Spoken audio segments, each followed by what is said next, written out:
Ustadz, ada ulama terdahulu berkata begini, al-Islam huwa sunnah wa sunnah wal Islam. Islam adalah sunnah, sunnah adalah Islam. Kenapa beliau tidak berkata begini, al-Islam huwal Quran wa sunnah. Islam adalah Al-Quran dan sunnah. Pertama Pak, makna sunnah yang dimaksud oleh ulama ini adalah setiap yang berasal dari Rasulullah. Maka semua yang berasal dari Rasulullah itu disebut dengan apa? Sunnah. Semua ajaran Rasulullah disebut apa? Sunnah. Masuk padanya Al-Quran dan hadis. Jadi fahami perkataan ulama ini dengan uruf mereka, dengan pemahaman mereka. Iya. Apa bedanya hadis ahad sama hadis mutawatir, Ustadz?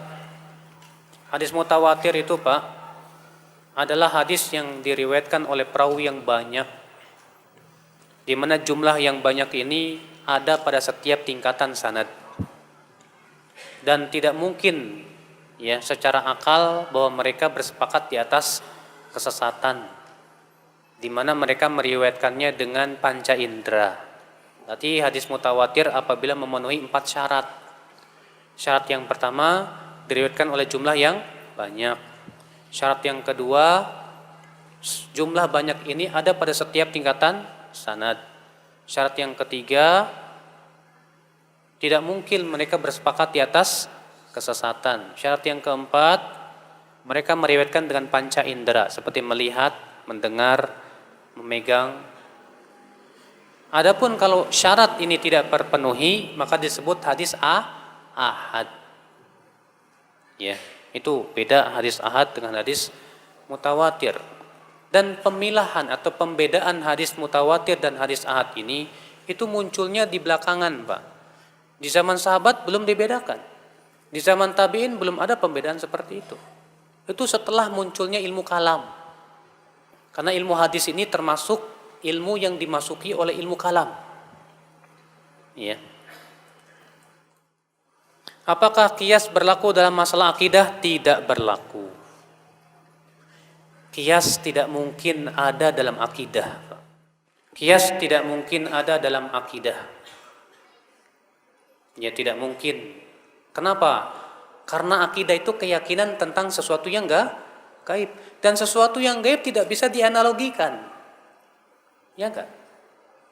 Yang namanya qiyas itu apabila memenuhi empat rukun. Rukun pertama ada pokok. Rukun yang kedua ada cabang. Rukun yang ketiga ada ilat. Kemudian ada hukum. Contoh misalnya, kita mau mengkiaskan beras. Beras ini masuknya kemana? Berarti ini cabang nih. Oh, ternyata kita hukum pokok, dan pokok itu harus ditetapkan oleh dalil. Dalam dalil ada gandum. Berarti ilatnya apa? Ilatnya sama-sama makanan pokok. Hukumnya apa? Berarti wajib dikeluarkan zakat fitr. Nah, ini namanya kias. Mengkiaskan beras dengan gandum dalam hukum karena sama ilatnya. Sedangkan akidah keyakinan meyakini adanya surga, neraka, malaikat, sesuatu yang gaib. Allah, sekarang mungkinkah kita mengkiaskannya dengan makhluk? Tidak mungkin. Contoh misalnya, Allah punya makhluk, Allah Subhanahu wa taala ya dia mengatakan Allah Subhanahu wa taala mempunyai tangan sebagaimana bentuk tangannya manusia. Nah, kok bisa begitu? Ya dikiaskan? Enggak bisa. Allah berfirman, "Laisa kamitslihi syai'." Allah tidak serupa dengan apapun juga. Maka tidak mungkin sama antara tangan Allah dengan tangan makhluk. Tak bisa dikiaskan. Contoh lagi misalnya, di surga ada buah pisang enggak, Pak? Kira-kira antum bisa menggambarkan buah pisang di surga? Hah? Oh, ya saya kiaskan aja dengan buah pisang di dunia. Ada warnanya gini ya, bentuknya begini. Loh, dari mana Anda tahu? Bukankah Al-Quran mengatakan wa utubi mutasyabihat? Mereka diberikan oleh Allah sesuatu yang menyerupai. Kata Ibnu Abbas, serupa nama tapi bentuknya tidak serupa. Artinya sama-sama pisang, tapi bentuknya beda, rasanya beda. Nah sekarang bisakah Anda mengkiaskan masalah gaib dengan masalah? Tidak bisa dikiaskan. Makanya masalah akidah tidak berlaku padanya apa? Kias. Akidah tidak bisa dikiaskan. Iya.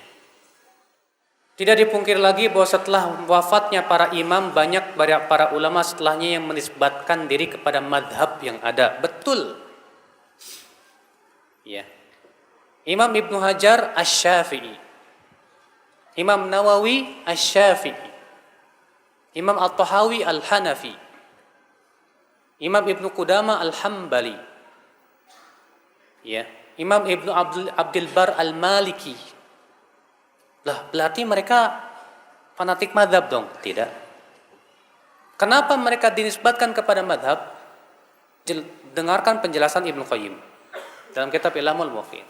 Mereka dinisbatkan kepada madhab karena pokok-pokok fikihnya lebih condong kepada salah satu madhab. Bukan berarti mereka mengikatkan diri dalam satu madhab tidak keluar. Tidak. Makanya kata Imam Ibnu Qayyim, orang yang tidak memahami pokok-pokok madhab tidak boleh dinisbatkan kepada madhab siapapun juga. Maka orang awam tidak boleh dinisbatkan kepada madhab manapun juga. Sebab yang boleh dinisbatkan kepada madhab itu yang sudah menguasai pokok-pokok madhab. Nah sekarang di Indonesia banyak, ada nggak paham nggak pokok-pokok madhab Syafi'i? Nggak paham. Bahkan terkadang mengklaim sesuatu ya dari madhab Syafi'i, padahal bukan madhab Syafi'i. Makanya di Indonesia ini Pak, terkadang kita mendapatkan sesuatu yang aneh. Anehnya kenapa? Di satu pihak mereka mengatakan harus satu madhab, tapi di pihak lain mereka ternyata terkadang tidak berpihak kepada madhabnya sendiri. Saya berikan contoh. Di Indonesia kalau habis sholat zikirnya keras-keras nggak? Zikirnya keras-keras. Padahal itu madhab siapa? Madhab Hambali. Adapun Imam Syafi'i mengatakan zikir setelah sholat yang syariat tidak dikeraskan. Boleh dikeraskan sebatas untuk taklim saja. Dan tidak boleh terus menerus. Sementara yang ada di masyarakat, zikirnya dikeraskan terus menerus. Jadi mereka sebetulnya ngikut madhab siapa ini? Di satu pihak mengatakan harus satu madhab Syafi'i. Loh kayak ente, kok dalam masalah zikir setelah sholat ikut madhab Hanbali gimana? Ya. Banyak lagi permasalahan lain Pak, yang diklaim itu madhab Syafi'i ternyata bukan madhab al-Imam Syafi'i rahimahullah. Makanya ya akhi a'azakumullah, itu akibat daripada mereka tidak faham pokok-pokok madhab. Makanya orang awam tidak boleh dinisbatkan kepada madhab manapun juga. Tidak bisa. Makanya Ibnu Hajar disebut Asy-Syafi'i. Kenapa? Karena pokok-pokok madhabnya lebih banyak menguatkan pendapat madhab Syafi'i. Tapi apakah Ibnu Hajar mengatakan tidak boleh menyelisih madhab Syafi'i? Antum baca kitab Fathul Bari Syarah Sahih Bukhari. Sering kali Ibnu Hajar menyelisih pendapat Imam Syafi'i. Al-Khattabi Abu Sulaiman, beliau terkenal sebagai seorang ulama madhab Syafi'i di zamannya. Tapi beliau menyelisih madhabnya sendiri dalam 119 permasalahan. Karena beliau melihat madhab lain yang lebih kuat. Imam Nawawi rahimahullah, antum baca dalam kitab Syarhul Muhadzab. Sering beliau menyelisih madhab Syafi'i. Di antaranya tentang masalah makan daging unta. Di mana Imam Syafi'i, Imam Nawawi lebih merojikan pendapat jumhur daripada pendapatnya madhabnya sendiri. Dalam masalah makan daging unta. Iya. Itu kan menunjukkan secara saksi, secara bukti, bahwa para ulama tidak pernah mengikatkan diri kepada satu mazhab. Mereka mengikatkan diri kepada Al-Quran dan hadis Nabi SAW. Adapun mereka dinisbatkan kepada mazhab karena mereka merojihkan usul pokok-pokok mazhab tersebut. Itu mereka dinisbatkan kepada mazhab. Ya. Bukan berarti mereka fanatik mazhab. Bagaimana membedakan hadis sahih dan hadis palsu dan lemah? Sudah saya jawab tadi. Kuliah dulu antum. Ya harus belajar dulu ilmu hadis lah. Iya. Kalau mau praktis tinggal nanya, udah gitu aja. Mau praktis? Iya mau praktis aja Ustaz. Nanya sama Ustaz selesai. Ya. Ustaz, hadis ini sahih apa enggak? Kata Ustaz, sahih. Ya udah amalin. Masalah Ustaznya salah apa enggak, dia yang nanggung dosa. Tanggung jawab. Di hari kiamat ketika antum ditanya oleh Allah, kenapa kamu? Kata Ustaz fulan sahih. Antum enggak dosa insyaallah. Ya, makanya orang awam itu tugasnya hanya bertanya kepada orang alim. Ustadz katanya menceritakan para imam itu saling mendoakan. Betul memang para ulama terdahulu saling mendoakan ulama-ulama yang lainnya. Imam Syafi'i mendoakan Imam Ahmad mendoakan Imam Syafi'i. Seharusnya kita pun demikian, Pak. Saling mendoakan. Antum doakan ustadz antum, ustadz pun mendoakan muridnya. Kalau kita enggak, terkadang murid mencari-cari kesalahan ustadz, ya. Ustadz juga sama, akhirnya semakin jauh, ya. Itu yang terjadi, bahkan di dunia internet lebih ngeri lagi. Di negeri ini masyhur juga selain Imam Syafi'i, ada Imam Ghazali, Imam Syekh Abdul Qadir Jailani, ya. Kenapa Salafi tidak ikut ajaran Imam Ghazali dan Syekh Abdul Qadir Jailani? Antum udah pelajari belum?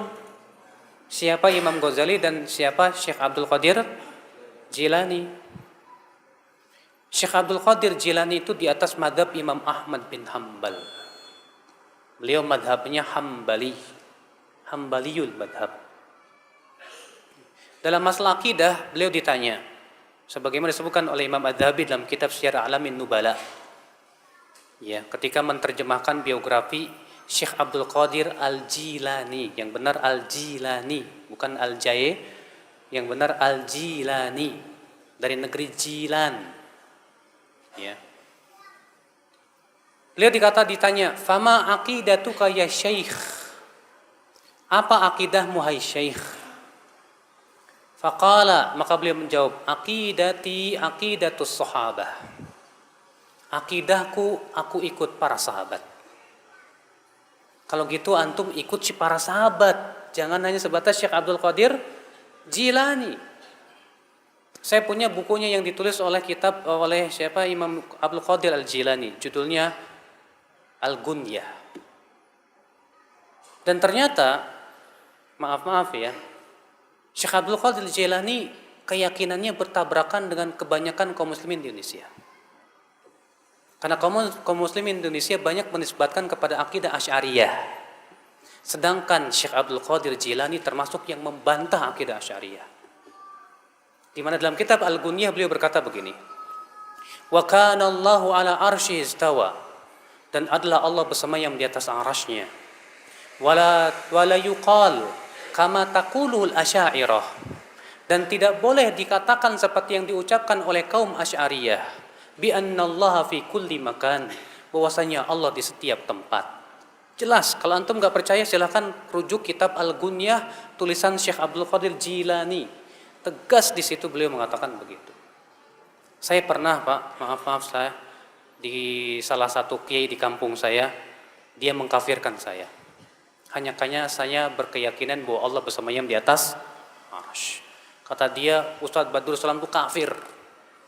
Masa dia mengatakan bahwa Allah bersemayam di atas arsy? Ya. Saya bilang, kalau gitu kenapa Bapak tidak mengkafirkan Syekh Abdul Qadir Jilani? Bapak mengagungkan Syekh Abdul Qadir Jilani. Oh, itu kutub. Ya, wali itu wali. Dalam dunia tasawuf, Syekh Abdul Qadir Jilani itu disebut dengan apa? Al-Ghauth, kutub, walinya para wali, sampai derajat yang paling tinggi, Pak. Sampai disebutkan dalam manaqib Syekh Abdul Qadir Jailani, katanya Syekh Abdul Qadir Jailani menempeleng malaikat maut, ya. Hebat.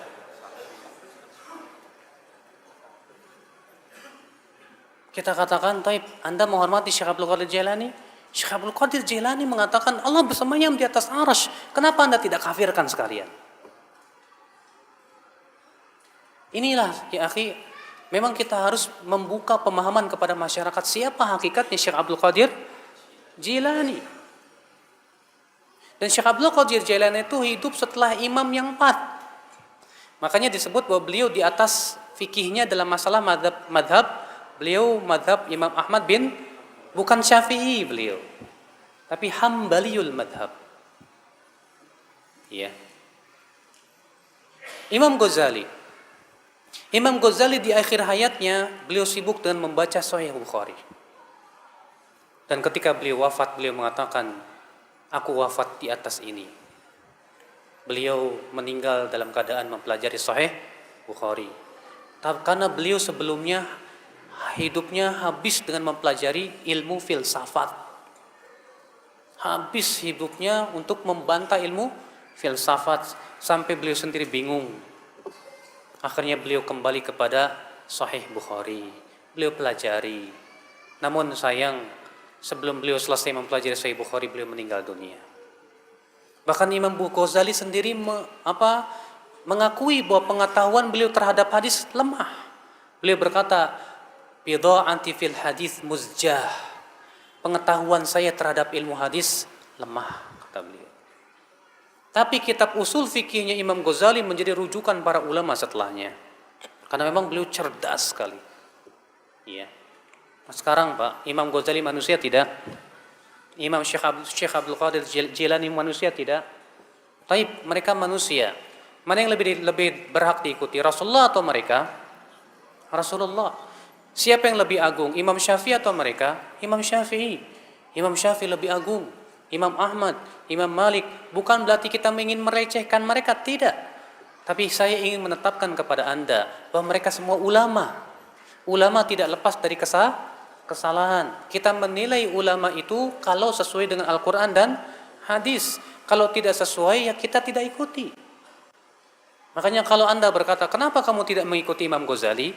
Saya tanya, Imam Ghazali ikut siapa? Kalau Anda berkata, Imam Ghazali ikut Al-Quran dan hadis, taib. Ya, kita pun sama-sama ikut Al-Quran dan hadis. Kalau pendapat Imam Ghazali sesuai dengan Al-Quran dan hadis, kita terima. Kalau tidak, kita tidak terima. Ya. Demikian pula Syekh Abdul Qadir Jilani. Maka itulah ya akhwal Islam, keyakinan kita terhadap para ulama. Kita hormati mereka, kita cintai para ulama, kita jadikan mereka rujukan dalam memahami Al-Quran dan hadis. Tapi kita tidak mensucikan para ulama, kita tidak mengkultuskan para ulama. Kita mengatakan mereka orang-orang yang diberikan oleh Allah kelebihan, kecerdasan. Namun kalau mereka berselisih pendapat, kita lihat mana yang paling kuat dalilnya. Kesalahan kaum muslimin Pak, ketika terjadi perselisihan ulama, berdalil dengan pendapat ulama. Padahal kata para ulama, pendapat ulama bukan dalil untuk ulama lain. Seharusnya kalau terjadi perselisihan ulama, dalil kita Al-Quran dan hadis. Itu yang kita pakai. Ikhwatul Islam, azakumullah. Ya. Terkadang terjadi perbedaan pendapat antara Imam Syafi'i dengan madhab yang lain. Bagaimana menyikapinya? Sudah saya sebutkan tadi Pak. Ketahuilah bahwa perselisihan para ulama dari sisi toleransi atau tidaknya ada dua keadaan. Keadaan yang pertama, perselisihan yang bersifat, yang sifatnya apa? Yang harus kita toleransi padanya. Kita hormati mereka. Kapan? Apabila dua-dua pendapat sama-sama berhujah dengan dalil yang sahih dan tata cara pemahamannya sesuai dengan kaidah-kaidah syariat. Maka pada waktu itu kita saling menghormati, tidak boleh saling memaksakan pendapat kita. Contoh, masalah yang berhubungan dengan membaca Al-Fatihah di belakang imam.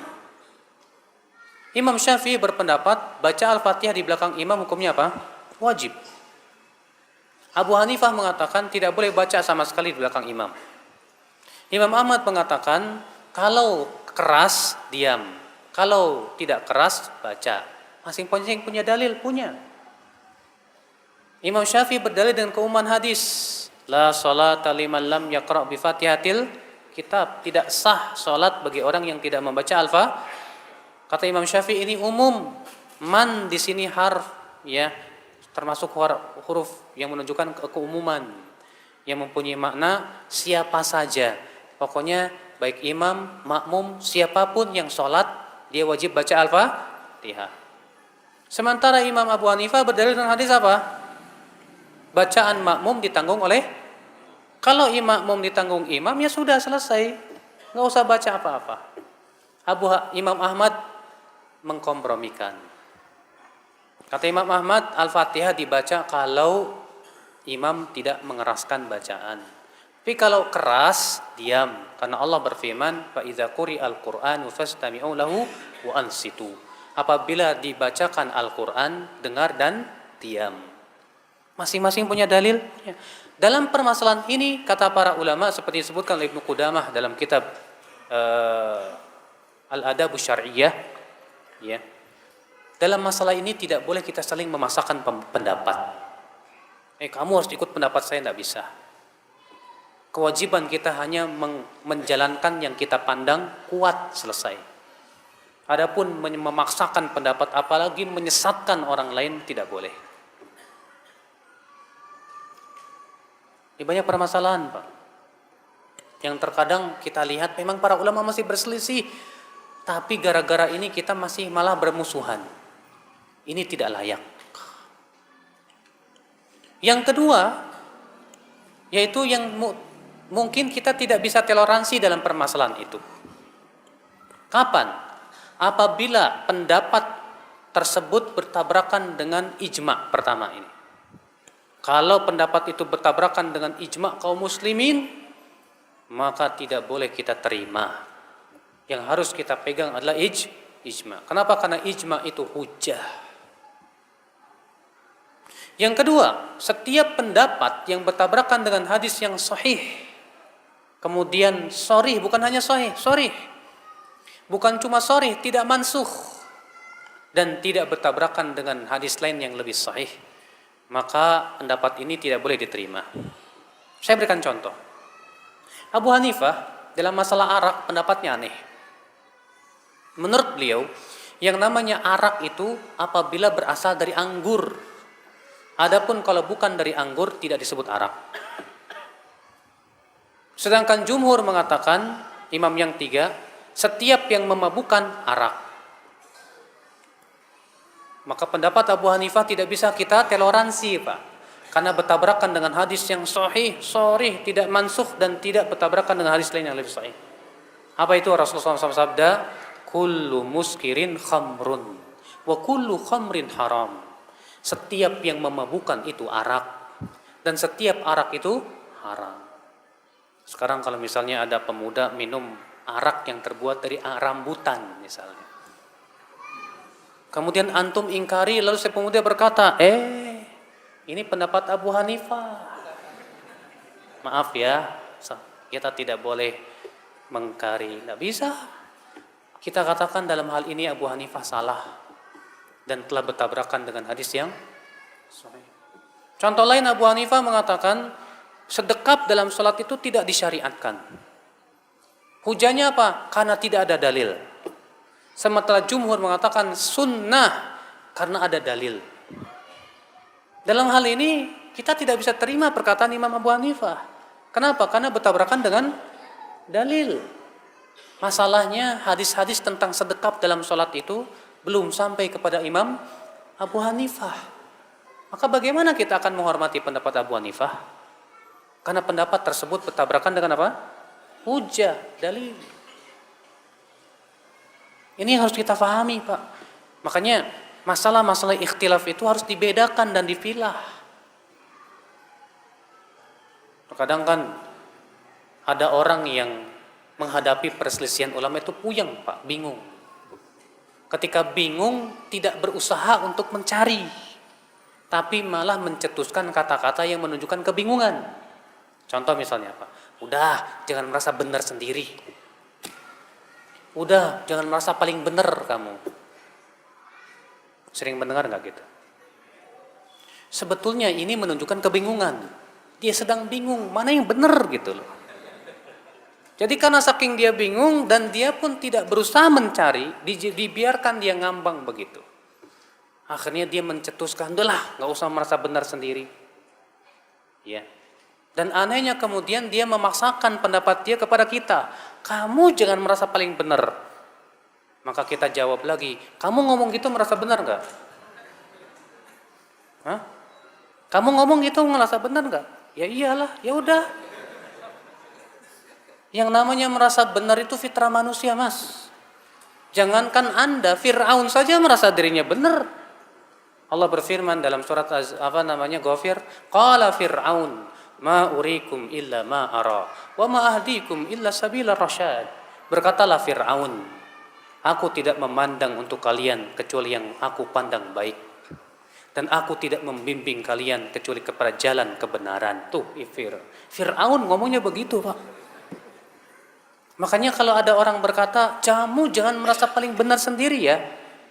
Masalahnya Pak, di dunia ini nggak ada orang yang merasa paling sesat sendiri, Pak. Iya. Ada nggak? Nggak ada. Sekarang kalau jelas dalilnya Al-Quran, hadis, perkataan ulama, masa nggak boleh merasa benar? Itu hak.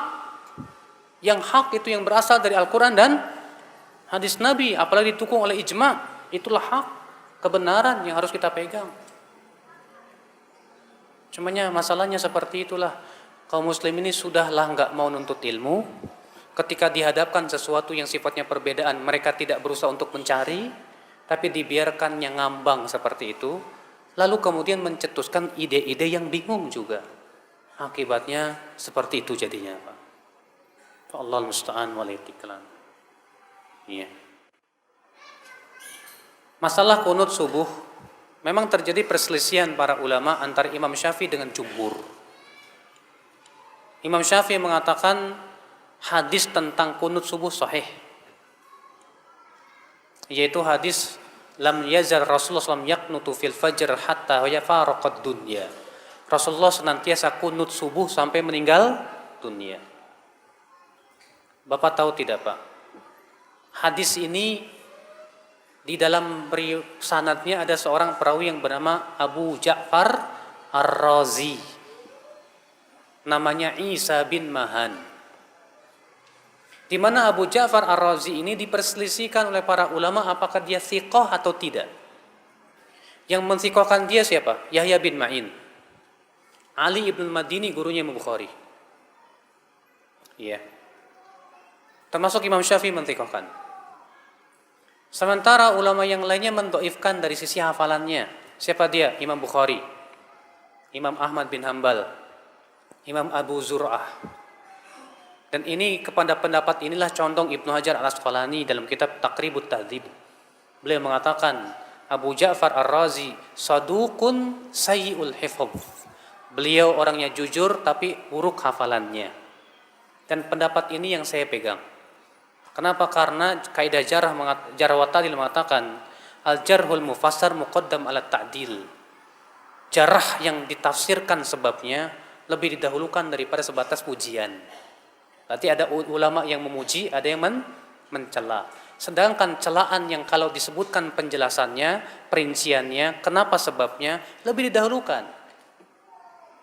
Namun yang seperti ini ya menyebabkan Imam Syafi'i berpendapat sunnah. Karena beliau memandang Abu Ja'far Ar-Razi itu thiqah, bisa diterima. Makanya menurut saya, dan ini pendapat juga jumhur dari jumhur, bahwa dalam masalah ini kita tidak bisa saling memasakkan pendapat juga. Kita hanya sebatas menjelaskan ini yang rajih. Ini apa? Yang rajih. Walaupun memang ada pendapat Abu Hanifah yang mengatakan itu bid'ah. Tapi memang ini bid'ah yang masih diperselisihkan. Iya. Sementara Ibnu Qayyim mengatakan kebanyakan jumhur ahli hadis mengatakan bahwa itu sebatas tidak disyariatkan saja, tidak sampai kepada bid'ah. Wallahu a'lam dalam masalah ini. Yang jelas jangan gara-gara kunut subuh kita jadi ribut. Iya. Jangan sama sekali ya akhul Islam azakumullah. Kalau bukan karena Imam Syafi'i, maka saya tidak bisa memahami hadis. Seperti yang Ustadz kemukakan di awal, ini perkataan Imam Ahmad. Ya. Apakah ucapan ini boleh? Boleh. Kata lau. Memang disebutkan dalam hadis, jauhi oleh kamu kata-kata kalau. Lau. Karena kalau itu membuka pintu setan. Kata Syekh Utsaimin, kata lau, kalau itu ada beberapa hukum. Hukum yang pertama tidak boleh. Kapan?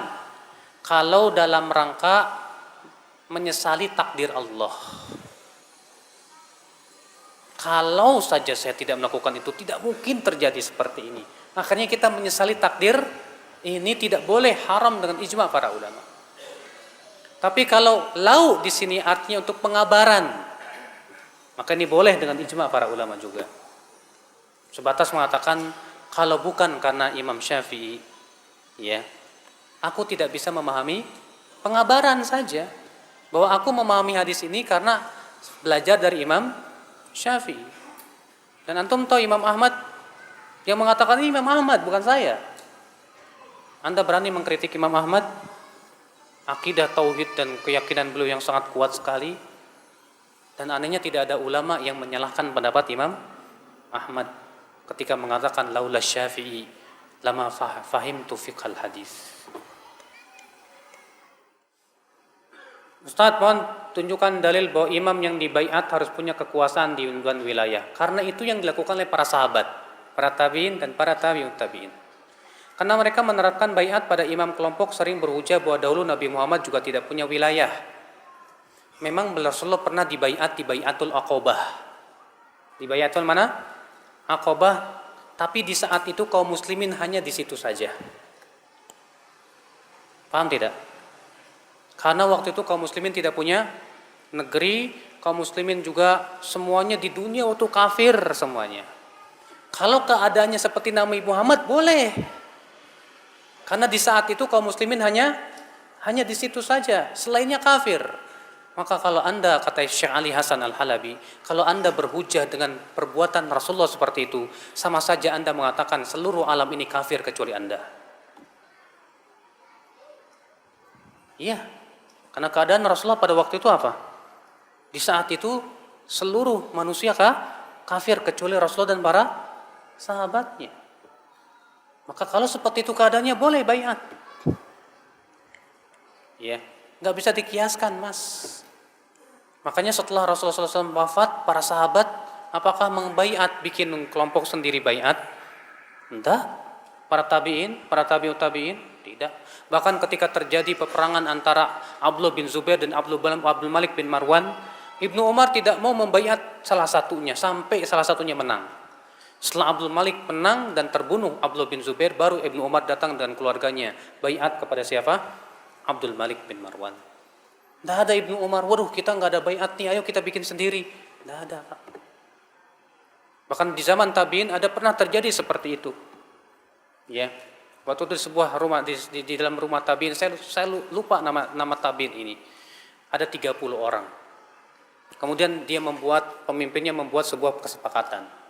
Al-Quran kitab kami, Muhammad nabi kami. Siapa yang bersama kami, maka kami berikan loyalitas kepada dia. Siapa yang tidak bersama kami, maka kami tidak memberikan loyalitas kepada dia. Kemudian disuruh masing-masing menetapkan. Sampai kepada Abdullah bin Syikhir. Ketika sampai di sini beliau tidak mau. Ketika ditanya, kenapa kamu? Kata dia, aku tidak mau membatalkan perjanjian Allah kepada kita. Berhujah dengan dalil akan adanya, ya, khalifah tidak perlu bikin lagi yang ada. Maka dari itulah ya akhwal Islam azakumullah, ini pemahaman salafus saleh. Makanya Ibnu Taimiyah rahimahullah dalam kitab Minhajus Sunnah ketika menyebutkan tentang hakikat siapa yang berhak untuk apa? Dibaiat. Beliau menyebutkan dia harus punya wilayah kekuasaan, dia harus punya apa? Kemampuan untuk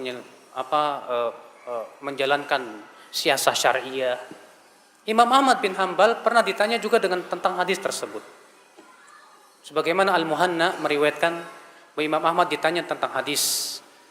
Ya, man mata walaysa fi unuqi bai'ah, man mata walaysa alaihi imam mata mitatal jahiliyah. Siapa yang meninggal dalam keadaan dia tidak punya imam, maka ia meninggal dalam keadaan bangkai jahiliyah. Apa kata Imam Ahmad? Atadri mal imam? Kamu tahu tidak siapa imam? Kamu tahu? Enggak. Kata Imam Ahmad, huwa an yaqula kullu muslim hadza imam. yaitu setiap muslim mengatakan ini imam. Berarti diakui oleh setiap muslim di suatu negeri, Pak. Bukan diakui oleh satu kelompok saja, seperti yang ada di Indonesia. Nah, sekarang di Indonesia, Pak, berapa kelompok yang sudah dibaiat? Hah? Banyak.